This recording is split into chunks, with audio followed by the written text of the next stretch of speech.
সূর্যগ্রহণ এবং চন্দ্রগ্রহণকে ঘিরে আমাদের সমাজে নানান কুসংস্কারাচ্ছন্ন বিশ্বাস এবং ভুল ধারণা বিরাজমান আছে। যেমন অনেকেই মনে করেন যে গর্ভবতী মায়েদের জন্য সূর্যগ্রহণ কিংবা চন্দ্রগ্রহণের সময় কোনো কিছু কাটাকাটি করা উচিত নয়।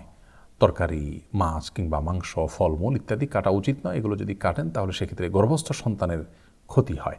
এ ধারণা সম্পূর্ণ কুসংস্কারাচ্ছন্ন একটি ধারণা, ভুল বিশ্বাস। কোরআন হাদিসের কোথাও এরকমটি বলা হয়নি এবং সুস্থ বিবেক বুদ্ধিও এরকম কোনো বিশ্বাসকে সমর্থন করতে পারে না। একজন ইমানদার কখনো কুসংস্কারাচ্ছন্ন হতে পারেন না। অতএব এই বিশ্বাসটি আমাদের সংশোধন করতে হবে।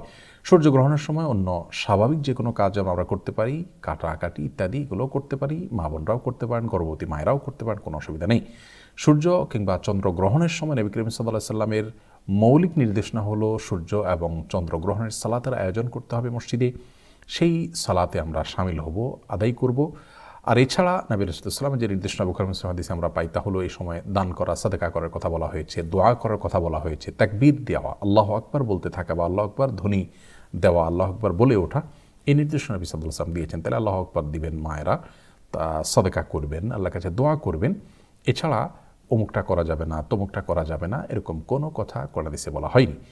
মূলত জাহেলি যুগের মানুষরা মনে করত যে বড় কোনো ব্যক্তি, মহান কোনো ব্যক্তি, উল্লেখযোগ্য কোনো ব্যক্তির মৃত্যু কিংবা বড় কোনো অঘটন ঘটলে তার প্রেক্ষিতে সূর্য কিংবা চন্দ্রগ্রহণ হয়ে থাকে। নবী সাল্লাল্লাহু আলাইহি ওয়াসাল্লাম তাদের সে কুসংস্কারাচ্ছন্ন বিশ্বাসকে সংশোধন করেছিলেন। ইসলাম এসেছে মানুষের ভুল এবং কুসংস্কারাচ্ছন্ন বিশ্বাসকে সংশোধন করে বিশুদ্ধ বিশ্বাস যেন মানুষ ধারণ করতে পারে সেজন্য।